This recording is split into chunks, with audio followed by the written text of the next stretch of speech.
मेरी नई वाली भाभी मेरे लिए बहुत ज्यादा लकी है। आई लव यू भाभी। क्या कहानी कोई नया मोड़ लेने वाली है? क्या होगा आगे जानने के लिए सुनते रहिए पॉकेट एफएम।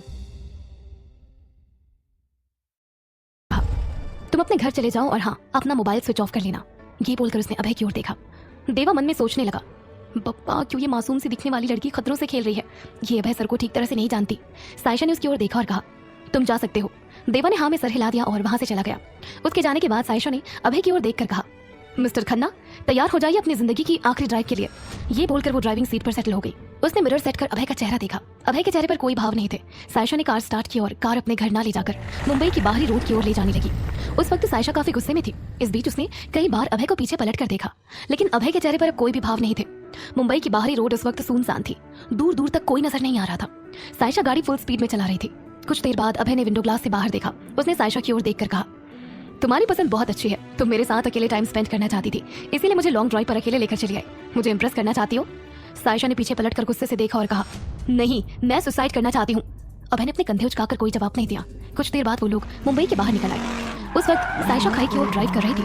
अभय ने सपाट लहजे में कहा, बेवकूफ, अगर तुम्हें सुसाइड करना है तो जाकर अकेले खाई में कूदकर जान दे दो। मुझे साथ में लेकर क्यों जा रही हो?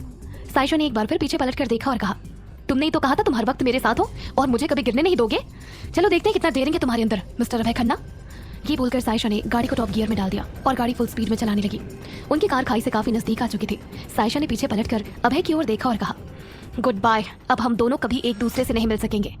ये बोलकर उसने अपनी आंख बंद कर ली। स्टीयरिंग से हाथ हटा दिया। अभय जोर से चिल्लाया, पागल लड़की, और तुरंत पीछे की सीट से पैसेंजर सीट पर बैठ गया। उनकी कार और खाई के बीच बस कुछ ही फासलों का अंतर था, लेकिन उसके पहले अभय ने कार का स्टीयरिंग पूरी तरह टर्न कर दिया। वैसे ही उनकी कार एक तेज आवाज के साथ पीछे की ओर मुड़ गई। अचानक स्टीयरिंग घुमाने की वजह से कार एक ही जगह पर घूमने लगी। तेज आवाज सुनकर सायशा ने अपनी आंखें खोली। सामने अभय मौजूद था, जो उसे खा जाने वाली नजरों से देख रहा था। उसकी आंखें उसका गुस्सा बता रही थी।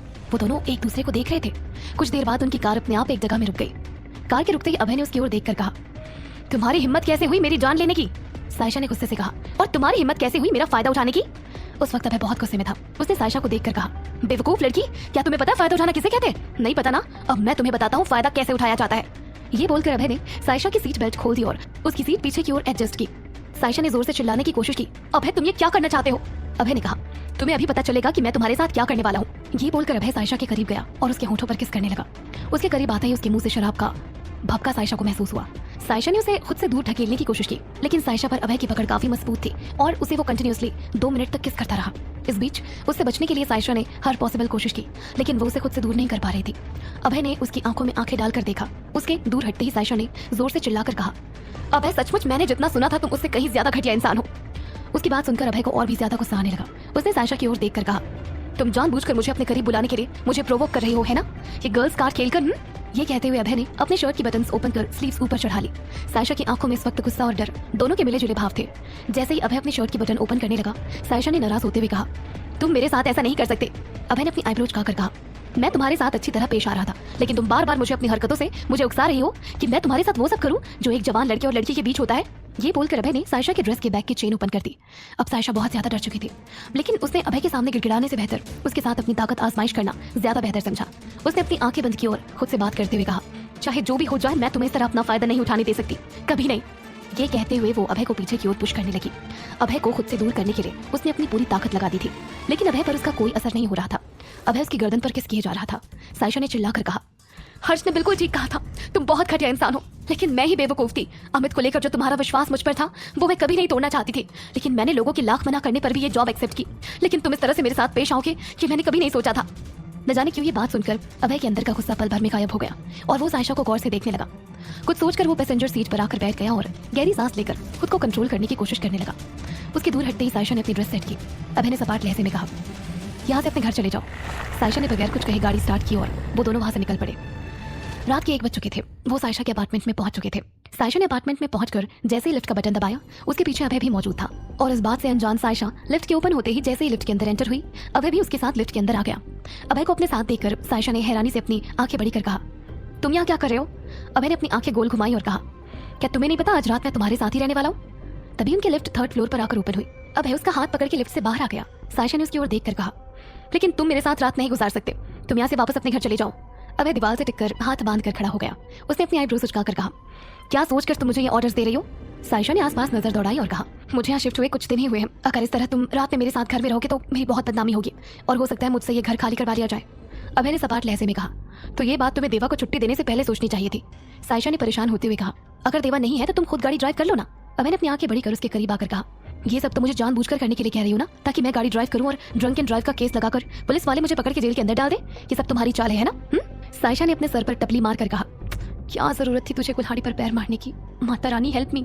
अभय ने कहा, don't waste my time, open the door. Saisha ने कुछ सोचकर कहा, प्लीज अभय तुम यहाँ से चले जाओ। अभय ने अपने होठों को कर्ल किया और कहा, ठीक है मैं चला जाऊंगा। साइशा ने राहत की सांस ली, लेकिन अभय ने तुरंत कहा, तुम्हें मेरे लिए किसी ड्राइवर का अरेंजमेंट करना होगा। साइशा ने कहा, इतनी रात को मैं तुम्हारे लिए ड्राइवर का अरेंजमेंट कैसे कर पाऊंगी? फिर साइशा ने कुछ सोचा और कहा, मैं तुम्हारे लिए भी कैब बुक कर देती हूँ, तुम कैब से चले जाओ। अभय ने थोड़ा नाराज होकर कहा, और मेरी एक्सपेंसिव कार का क्या होगा? अगर किसी ने उस कार को नुकसान पहुंचा दिया तो? मैं अपनी कार को छोड़कर कहीं नहीं जाने वाला। नो। साइशा ने परेशान होकर कहा, तो तुम मुझसे क्या चाहते हो? अभय ने कुछ सोचा और कहा, आज तुमने मेरी जान लेने की कोशिश की, तुम्हें सॉरी कहना चाहिए। साइशा ने अपनी आंख बड़ी कर हैरान होकर कहा, क्या? अभय ने झल्ला कर कहा, क्या तुम्हारे कान खराब हो गए हैं? साइशा ने अपनी आंखें गोल घुमाकर कहा, लेकिन मैं तुम्हें सॉरी क्यों कहूँ? अभय ने गहरी सांस ली और कहा, तो ठीक है, इससे मैं यही मतलब समझूंगा कि तुम चाहती हो मैं तुम्हारे साथ तुम्हारे घर पर रात गुजारूं। साइशा ने तुरंत कहा, मैं ऐसा कुछ नहीं चाहती। अभय ने अपनी आईब्रो उचकाकर उसकी ओर देखा। साइशा ने बेपरवाही से कहा, सॉरी। अभय ने अपने कानों को खींचकर साइशा के करीब लाकर कहा, मुझे कुछ सुनाई नहीं दिया, क्या कहा तुमने? साइशा ने दांत पीसकर गुस्से में कहा, सॉरी। अभय अपने होठों को कर्ल कर एक बार फिर दीवार से टिककर हाथ बांधकर खड़े हो गया। उसने कहा, तुम मुझे सॉरी कह रही हो या मुझ पर सॉरी वर्ड फेंक कर मार रही हो? किसी से माफी इस तरह मांगी जाती है? साइशा ने हाथ जोड़कर कहा, सॉरी, मुझसे बहुत बड़ी गलती हो गई जो मैंने इस महान इंसान अभय खन्ना की जान लेने की कोशिश की। अब खुश? ये बोलकर साइशा उसे देखने लगी। अभय के चेहरे पर तिरछी स्माइल थी। उसने कहा, दैट साउंड्स बेटर।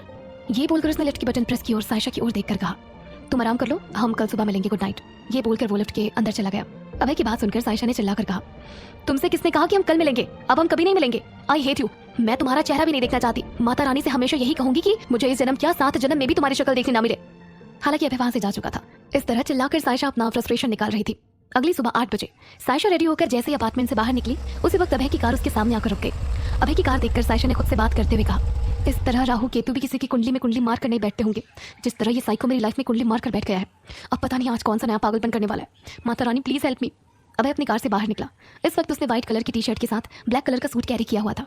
उसकी महंगी सनग्लासेस और उसकी रेड टी शर्ट उसके महंगे कपड़ों में 4 चांद लगा रही थी और उसके बाल हमेशा की तरह जेल से प्रॉपर पीछे की ओर सेट थे। अभय को देखकर साइशा पल भर के लिए उस पर से अपनी नजरें नहीं हटा पाई। अभय ने अपनी गाड़ी से रेड रोज का बुके निकाला और साइशा को देते हुए बोला, गुड मॉर्निंग, मेरा वेट कर रही थी ना? साइशा ने अपनी आंखें बड़ी करते हुए कहा, और ये गलतफहमी तुम्हें क्यों हो रही है? अभय ने जबरदस्ती उसके हाथों में रेड रोज का बुके थमा दिया और कहा, अभय खन्ना को कभी गलतफहमी नहीं होती, क्या तुम अपना प्रॉमिस भूल गई? साइशा ने अपने कंधे उचकाकर कहा, कौन सा प्रॉमिस? कैसा प्रॉमिस? किस प्रॉमिस की बात कर रहे हो तुम? उसकी बात सुनकर अभय ने अपने सनग्लासेस अपनी आंखों से हटाकर उसे घूर कर देखा और दांत पीसकर गुस्से से कहा, लड़की अभय खन्ना के साथ मजाक करती हो? ये बोलकर अभय उसके और करीब चला गया। साइशा ने अभय की कार का डोर ओपन किया और फूलों का बुके अभय की कार के पैसेंजर सीट पर रख दिया और दरवाजा बंद कर दिया। ये देखकर अभय का खून गुस्से से खौलने लगा। उसने गुस्से से अपनी मुट्ठी बंद कर ली। साइशा ने उसकी ओर देखकर कहा, मिस्टर अभय खन्ना, तुमने सोच भी कैसे लिया कि हमारी शादी होगी? अभय ने गुस्से से साइशा के कंधे को पकड़कर अपनी ओर खींचा और दांत पीसकर गुस्से से कहा, मुझे अपनी बातों से मुकरने वाले लोग सख्त नापसंद है। ऐसे लोगों की या तो मैं जान ले लेता हूँ या फिर हाथ पैर बांधकर समंदर में फेंकवा देता हूँ। ये सारी बात अभय गुस्से से तमतमाते हुए कह रहा था। साइशा ने अपने कंधे से उसका हाथ झटक दिया और कहा, तुम्हारे साथ शादी करने से बेहतर होगा कि मैं अपनी जान दे दूं। उस वक्त साइशा की आंखों में अजीब सी जिद थी और ये जिद अभय अच्छी तरह से समझ पा रहा था। अभय ने दांत पीसकर गुस्से से कहा, अगर तुम मुझसे शादी नहीं करना चाहती थी तो कल रात मेरी फैमिली के बीच में बैठकर तुमने शादी के लिए हाँ क्यों कहा? साइशा ने सपाट लहजे में कहा, मैंने तो तुम्हारी फैमिली के बीच तुम्हारी इज्जत बचाने के लिए यूं ही कह दिया था, लेकिन मुझे क्या पता था तुम इस छोटी सी बात को इतना सीरियसली ले लोगे। उसके इतना कहते ही अभय ने गुस्से से उसका हाथ पकड़कर अपनी ओर खींच लिया और उसे घूर कर बोला, तुमने यूं ही कह दिया? तुम्हें पता है अभय खन्ना जो बोलता है वो डेफिनेटली करता है। अभय खन्ना के साथ खेलना इतना आसान नहीं है जितना तुम समझ रही हो। साइशा ने अपना हाथ छुड़ा लिया और कहा, मुझे कॉलेज जाना है, मैं तुम्हारी वजह से पहले ही लेट हो चुकी हूँ, गुड बाय। ये बोलकर वो वहां से पैदल अपनी यूनिवर्सिटी की ओर चली गई। उसके जाने के बाद अभय ने जोर से चिल्लाकर कहा, लड़की अभय खन्ना तुम्हारी जिंदगी में ऐसा दिन लेकर आएगा जब तुम खुद अभय खन्ना से शादी करने की भीख मांगोगी। ये अभय खन्ना का वादा है तुमसे। क्या कहानी कोई नया मोड़ लेने वाली है? क्या होगा आगे जानने के लिए सुनते रहिए पॉकेट एफएम। 7 दिन बीत चुके थे। इस बीच अभय एक बार भी साइशा को दिखाई नहीं दिया और ना ही उसके सामने आया। साइशा को लगने लगा था कि अब वो अपनी पुरानी लाइफ में वापस लौट चुकी है। अभय नाम का तूफान उसकी जिंदगी से दूर जा चुका है। सुबह 8 बजे हमेशा की तरह साइशा आज भी यूनिवर्सिटी पहुंची, लेकिन आज वहां का माहौल कुछ अलग था। कैंपस के अंदर आते ही साइशा ने फील किया कि उस पर लोगों की नजरें टिकी हुई थी। आते जाते कई स्टूडेंट्स उसे हैरान होकर देख रहे थे, आपस में कुछ बातें कर रहे थे और वहां से चले जा रहे थे। उन्हें ऐसी हरकत करते देख साइशा को अजीब लगा। वो उन सभी को इग्नोर कर अपनी क्लासरूम में एंटर होने वाली थी कि तभी अदिति ने उसका हाथ पकड़ के उसे अपनी ओर खींच लिया। अदिति को सामने देखकर साइशा ने हैरान होकर कहा, अरे क्या कर रहे हो? मेरा टीचिंग डेमो है, इसी के बेस पर मुझे यहाँ जॉब मिलेगी और एक तुम हो कि तुम्हें मजाक सूझ रहा है? साइशा के चेहरे पर खुशी के भाव थे। आखिरकार उसका सपना जो पूरा होने वाला था। अदिति कुछ सोच कर कहती है, अभी डेमो शुरू होने में थोड़ा वक्त है, चल तब तक हम कैंटीन में कॉफी एंजॉय करते हैं। ये बोलकर अदिति उसे कैंटीन की ओर ले गई। वहां जाते वक्त साइशा ने खुद पर लोगों की अजीब नजरें महसूस की। वो दोनों कैंटीन पहुंच चुकी थी। साइशा ने अदिति की ओर देखकर कहा, मुझे ऐसा क्यों लग रहा है कि आज सारे लोग मुझे अजीब नजरों से देख रहे हैं? अदिति ने स्माइल कर दिया। साइशा ने अपनी बातों पर जोर देते हुए कहा, अदिति आई एम सीरियस, क्या आज मैं अजीब दिख रही हूँ जो लोग मुझे इतने वियर्ड तरीके से देख रहे हैं? उनकी कॉफी टेबल पर आ चुकी थी। अदिति ने साइशा को कॉफी का मग पास कर दिया और कॉफी का सिप लेकर उसने कहा, आज इस ड्रेस में तू बेहद खूबसूरत लग रही है, इसीलिए सारे लड़के तुझे घूर घूर कर देख रहे हैं। साइशा ने कुछ सोचा और कहा, और सारी लड़कियां मुझे घूर घूर कर क्यों देख रही हैं? अदिति ने हंसते हुए कहा, यूनिवर्सिटी के सारे लड़के तुझे घूर घूर कर क्यों देख रहे हैं? ये देखने के लिए सारी लड़कियां तुझे घूर कर देख रही हैं, सिंपल। ये कहते हुए अदिति स्माइल करने लगी। साइशा ने अपनी ड्रेस की ओर देखा और अपने आईब्रोज उचकाकर कहा, ऐसी कोई बात नहीं है, ये ड्रेस मैंने फर्स्ट टाइम नहीं पहना है, हर तीसरे दिन मैं इसी ड्रेस को रिपीट करती हूँ, कुछ और ही बात है। अदिति ने टॉपिक चेंज करते हुए कहा, यार तू भी ना बड़ी अजीब है, चल जल्दी अपनी कॉफी खत्म कर वरना ठंडी हो जाएगी। ये बोलकर अदिति अपनी कॉफी पीने लगी। कॉफी पीते हुए अदिति ने साइशा से कहा, मैं तो डेमो खत्म होने के बाद हॉस्टल छोड़ दूंगी और यहाँ से पुणे चली जाऊंगी। उसकी बात सुनकर साइशा ने अपनी आंखें हैरानी से बड़ी करते हुए कहा, लेकिन ऐसा क्यों? अदिति ने कुछ सोचते हुए रिप्लाई किया, मेरे करोड़पति डैड चाहते हैं कि मैं उनकी मल्टीनेशनल कंपनी ज्वाइन कर लूं और अपना टैलेंट उनकी कंपनी को आगे बढ़ाने के लिए यूज करूं। अपनी बात पूरी करने के बाद अदिति के चेहरे का भाव बदल चुका था। उसके चेहरे का भाव देखकर समझ आ रहा था कि वो इस डिसीजन से बिल्कुल नाखुश है। साइशा ने कहा, अच्छी बात है यार, और तुझे खुश होना चाहिए कि तेरे डैड तेरे बारे में इतना कुछ सोचते हैं और मुझे इसमें कोई बुराई नहीं लगती है। आफ्टर ऑल जब तेरे डैड की खुद इतनी बड़ी कंपनी है तो मुझे नहीं लगता कि तुझे कहीं और जॉब के लिए ट्राई करना चाहिए। अदिति ने साइशा का हाथ पकड़ के कहा, एक काम कर, तू भी मेरे साथ पुणे चल, हम दोनों वहाँ डैड की कंपनी ज्वाइन कर लेते हैं। साइशा ने स्माइल करते हुए कहा, तुझे पता है ना, मेरा सपना है कि जब मैं इस यूनिवर्सिटी से ग्रेजुएशन कंप्लीट करने के बाद इस यूनिवर्सिटी में पढ़ाना चाहती हूँ। अदिति ने अपनी आंखें छोटी करके कहा, कम ऑन साइशा, तू एक टैलेंटेड लड़की है, अपना टैलेंट इस यूनिवर्सिटी कैंपस में बर्बाद मत कर, चल बिजनेस वर्ल्ड को अपना टैलेंट दिखा। साइशा ने स्माइल करते हुए कहा, तुझे पता है मैं किसी को कुछ नहीं दिखाना चाहती हूँ, मैं तो बस पीसफुल लाइफ चाहती हूँ और टीचर बनना मेरा सपना है, तुझे तो सब पता है। उन दोनों की कॉफी खत्म हो चुकी थी। वो दोनों बात करते हुए कैंटीन से बाहर निकल रही थी। बाहर निकलते वक्त अदिति ने थोड़ा परेशान होकर साइशा से कहा, दरअसल साइशा, आज के डेमो लिस्ट के लिए कुछ ही स्टूडेंट सेलेक्ट हुए। साइशा ने कॉन्फिडेंस के साथ कहा, आई नो, मेरा नाम फर्स्ट नंबर पर है, राइट? उसकी बात सुनकर अदिति चुप थी। साइशा ने सवालिया नजरों से उसकी ओर देखा और कहा, क्या बात है, तू चुप क्यों है? अदिति ने उसका हाथ पकड़ लिया और कहा, कल तक शॉर्ट लिस्ट में तेरा नाम फर्स्ट पोजीशन पर था, लेकिन आज। साइशा ने उसके कंधे पर हाथ रखकर कहा, लेकिन आज क्या? अदिति साफ साफ मुझे बता, मेरा दिल बैठा जा रहा है।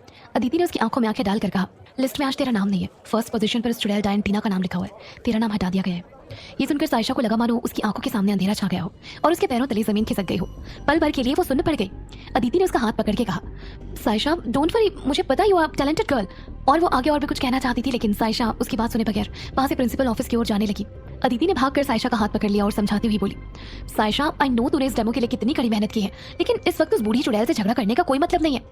साइशा ने स्माइल किया और अदिति का हाथ पकड़ के कहा, डोंट वरी, मैं प्रिंसिपल मैडम से झगड़ा नहीं करने वाली, मैं उनसे बात करना चाहती हूँ। अदिति ने उसकी आंखों में आंखें डालकर कहा, आर यू श्योर? साइशा ने हाँ में इशारा कर दिया और वहां से प्रिंसिपल रूम की ओर चली गई। प्रिंसिपल रूम के बाहर पहुंचकर साइशा ने डोर नॉक किया और कम इन की आवाज सुनते ही वो उनके केबिन के अंदर चली गई। मिसेस सक्सेना अपनी रिवॉल्विंग चेयर में सर टिकाकर बैठी हुई थी। उनके हाव भाव देखकर लग रहा था मानो वो साइशा का ही वेट कर रही थी। साइशा ने उन्हें देखकर कहा, मैडम। वो आगे कुछ बोल पाती कि उससे पहले ही मिसेस सक्सेना ने सपाट लहजे में कहा, मुझे पता था तुम आज मुझसे मिलने जरूर आओगी, कहो क्या बात है? साइशा ने स्वीट सी आवाज में कहा, मैडम आज हमारा फाइनल डेमो होना है और आज के डेमो के लिए लिस्ट में मेरा नाम नहीं है। मैंने ओरल डेमो में पूरी यूनिवर्सिटी में टॉप किया है, लेकिन बावजूद इसके आज मेरी जगह टीना का नाम है, ऐसा क्यों? मिसेस सक्सेना के चेहरे पर सरकास्टिक स्माइल थी और उनके भाव देखकर समझ में आ रहा था कि उन्हें पहले से पता था कि साइशा उनसे ये सवाल करेगी। उन्होंने गहरी सांस लेकर कहा, योर बैड लक। साइशा को कुछ समझ में नहीं आया। वो अभी सवालिया नजरों से मिसेस सक्सेना को देख रही थी। मिसेस सक्सेना ने आगे अपनी बात कंटिन्यू करते हुए कहा, तुम्हें तो पता ही है कि जो लोग अपनी बातों के पक्के नहीं होते, मैं उन्हें बिल्कुल नापसंद करती हूँ। साइशा गौर से उनकी बात सुन रही थी। मिसेस सक्सेना ने आगे अपनी बात कंटिन्यू करते हुए कहा, एक समय में मेरा बेटा नमन तुमसे बेइंतहा मोहब्बत करता था, इसीलिए मैं चाह कर भी तुम्हें इस कॉलेज से बाहर फेंक नहीं पा रही थी, लेकिन अब मेरे बेटे की पसंद कोई और है, इसीलिए अब तुम्हें यहाँ से बाहर फेंकना मेरे लिए बहुत आसान है। उनकी ये बात सुनकर साइशा को ठगा सा महसूस हुआ, लेकिन फिर भी उसने आराम से कहा, अब तो मेरे और नमन के बीच कुछ भी नहीं है। अगर मैं यहाँ रहती भी हूँ तो मेरे यहाँ रहने से उसे कोई नुकसान नहीं होगा। आप मुझे डेमो अटेंड करने के लिए अलाउ कर दीजिए। मिसेस सक्सेना ने अपनी आंखों पर लगा चश्मा निकालकर टेबल पर रख दिया और उसकी ओर देखकर उन्होंने कहा, अचानक में तूफान और अचानक खत्म हुए इश्क पर मैं भरोसा नहीं करती और मैं बिल्कुल नहीं चाहूंगी कि नमन एक बार फिर तुम्हारे इश्क में पड़े, इसलिए तुम्हारा यहाँ से चले जाना ही बेहतर है। सायशा को अपने सारे सवालों के जवाब मिल चुके थे। वो चुपचाप प्रिंसिपल के केबिन से बाहर निकल कर आई। उसके जाने के बाद मिसेस सक्सेना ने खुद से बात करते हुए कहा, अजीब लड़की है, मुझे तो लगा था कि ये यहाँ पर झगड़ा करेगी या कोई सीन क्रिएट करेगी, लेकिन इसने ऐसा कुछ भी नहीं किया। और उधर सायशा जैसे ही प्रिंसिपल के केबिन से बाहर आई, सामने अदिति मौजूद थी। अदिति का हाथ पकड़ के सायशा प्रिंसिपल के ऑफिस की बिल्डिंग से बाहर निकल आई। अदिति इस बीच सायशा का चेहरा पढ़ने की हर नाकाम कोशिश कर रही थी, लेकिन उसके चेहरे पर कोई भाव नहीं थे। सायशा को देखकर उसने धीरे से कहा, क्या कहा चुड़ैल ने? सायशा के चेहरे पर स्वीट सी स्माइल आ गई और उसने उसकी ओर देखकर कहा, मुझे सिर्फ डेमो से ही नहीं बल्कि कॉलेज से भी रजिस्ट्रेट कर दिया गया है। ये सुनकर अदिति आंखें बड़ी कर हैरान होकर मुंह फाड़कर उसे देखने लगी। अदिति ने थोड़ा नाराज होकर कहा, वो ऐसा कैसे कर सकती है, मैं भी जाकर बात करती हूँ। सायशा ने उसका हाथ पकड़ लिया और कहा, इट्स ओके यार, मेरे लिए तुझे अपना करियर दांव पर लगाने की कोई जरूरत नहीं है। ये सब मेरे साथ होना ही था, ये मुझे मेरे प्यार का इनाम मिला है। सायशा का चेहरा बिल्कुल नॉर्मल था। उसके चेहरे पर किसी प्रकार की डर या फिर फिक्र दिखाई नहीं दे रही थी। अदिति ने उसकी ओर देखकर कहा, इतना कुछ होने के बाद भी तू नॉर्मल है? सायशा ने गहरी सांस लेकर उसकी ओर देखा और कहा, तू कई दिन से कह रही थी ना कि वेयर हाउस रोड वाले ठग्गू हलवाई के यहाँ कचौरी खाने चल चल आज रात वहां चलकर कचौरी एंजॉय करेंगे, ओके? और हाँ, साथ में तेरी फेवरेट पिस्ता कुल्फे भी खाएंगे। अदिति सायशा को इतना नॉर्मल देखकर हैरान थी। सायशा ने अदिति की ओर देखकर कहा, मैं घर निकल रही हूँ, हम बाद में मिलते हैं, बाय। ये बोलकर सायशा यूनिवर्सिटी कैंपस से बाहर निकल आई। उसके जाने के बाद अदिति ने नमन का नंबर डायल किया और कुछ बातें करने लगी। अदिति भी उसके साथ आना चाहती थी, लेकिन सायशा ने उसे आने से मना कर दिया। दरअसल सायशा किसी के सामने भी आंसू दिखाने से बचती थी, चाहे वो उसकी खास सहेली ही क्यों ना हो। सायशा यूनिवर्सिटी से पैदल अपने अपार्टमेंट की ओर जा रही थी। इस वक्त उसके दिल में बहुत ज्यादा दर्द था, बहुत ज्यादा तकलीफ। उसके पास जिंदा रहने की एक ही वजह थी, उसका करियर, उसकी पढ़ाई। अब वो भी मिसेस सक्सेना की मेहरबानी से उससे छिन चुकी थी। उसे ऐसा लग रहा था कि अब उसके पास जिंदा रहने का कोई मकसद नहीं बचा है। इतनी बड़ी बात वो किसी से शेयर भी नहीं कर सकती थी। आज उसे हमेशा की तरह अपनी माँ की बहुत याद आ रही थी। वो मन में सोच रही थी, काश माँ होती तो आज मैं उनसे अपने सारे दुख तकलीफें बांट लेती। आज मैं अकेली हूँ। ये सोचते हुए वो पैदल बढ़ी चली जा रही थी कि तभी अपार्टमेंट के बाहर उसे जानी पहचानी कार नजर आई। वो कार अभय की थी। सायशा उस कार के सामने रुककर अभय के बाहर निकलने का वेट करने लगी। अभय कार से बाहर निकला। आज भी वो पिछली बार की तरह रेड रोज के बुके के साथ स्माइल करता हुआ मौजूद था। अभय को देखकर सायशा ने तुरंत अपने आंसू पोंछ लिए। अपने हैंड पर्स से रुमाल निकालकर चेहरा साफ करने की एक्टिंग करते हुए उसने कहा, कॉलेज से लौटते वक्त काफी धूप हो जाती है। अभय ने आसमान की ओर देखा और अजीब सा एक्सप्रेशन देकर बोला, लेकिन आज तो कोहरा है, मुझे तो धूप का नामो निशान तक नहीं दिख रहा। क्या तुम्हारे पास कोई स्पेशल पावर है कोहरे में धूप फील करने का? उसकी बात सुनकर सायशा ने नोटिस किया कि अभय उस वक्त बिल्कुल ठीक कह रहा था। उसे एक बार फिर अपनी बात पर शर्मिंदगी महसूस हुई। उसने तुरंत रुमाल अपने पर्स में रख लिया और अभय की ओर देखकर कहा, कि रेड रोज। अभय ने उस बुके को सायशा की ओर पास करते हुए कहा, ये तुम्हारे लिए। न जाने क्यों आज फूलों की खूबसूरती देखकर सायशा के मन को खुशी मिली। उसने झट से बगैर कुछ सोचे वो बुके ले लिया और स्माइल करती हुई बोली, थैंक यू सो मच, आज मुझे इनकी बहुत जरूरत थी। ये बोलकर वो उन फूलों को देखने लगी। अभय गौर से सायशा के चेहरे को पढ़ रहा था। कुछ सोचकर अभय ने कहा, क्या बात है, आज तुम मुझे परेशान लग रही हो? सायशा ने अपने चेहरे पर स्माइल देकर कहा, नहीं ऐसी कोई बात नहीं है, तुम्हें ऐसा क्यों लग रहा है? आई एम ओके, मैं बिल्कुल ठीक हूँ, मैं बहुत खुश हूँ, देखो मैं हंस रही हूँ।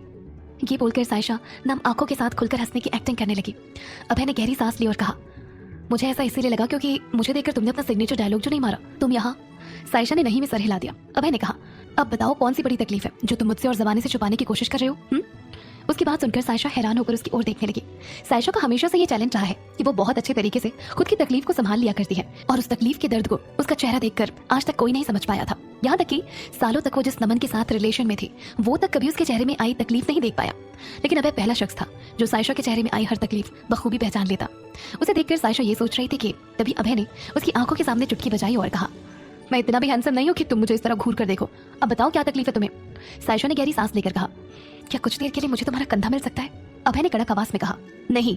सायशा ने अभय का हाथ पकड़ा और उसे अपनी कमर पर रख दिया और फपक कर उसके कंधे पर सर रखकर रोने लगी। एक हाथ से उसने फ्लावर बकेट पकड़ा था और एक हाथ से उसने अभय का कंधा पकड़ लिया। वो इस वक्त छोटे बच्चों की तरह फूट फूट कर रो रही थी। न जाने क्यों एक बार फिर अभय ने उसके अनकहे दर्द को महसूस किया। अभय की चिन्ह सायशा के सर के ऊपर थी। अभय ने उसके बालों को सहलाते हुए कहा, अब मुझे बताओ तुम्हें क्या तकलीफ है? लेकिन सायशा कंटिन्यूअसली रोए जा रही थी। कुछ सोचकर अभय ने गुस्से से दांत पीस लिया और अपनी मुट्ठी बंद कर ली और कहा, कहीं नमन ने फिर तुम्हें परेशान करने की कोशिश तो नहीं की? अगर हाँ तो आज का दिन उसकी जिंदगी का आखिरी दिन होगा। सायशा ने अभय की सफेद शर्ट से अपनी काजल से सनी आंखों को रगड़कर पहुंचा। वो अभी अभय को अपनी आंखों में आए आंसू नहीं दिखाना चाहती थी। अभय ने कुछ सोचकर कहा, तो क्या हुआ तुम्हें? आई प्रॉमिस मैं तुम्हारी परेशानी की वजह को जड़ से ही खत्म कर दूंगा। क्या कहानी कोई नया मोड़ लेने वाली है? क्या होगा आगे? जानने के लिए सुनते रहिए पॉकेट एफएम।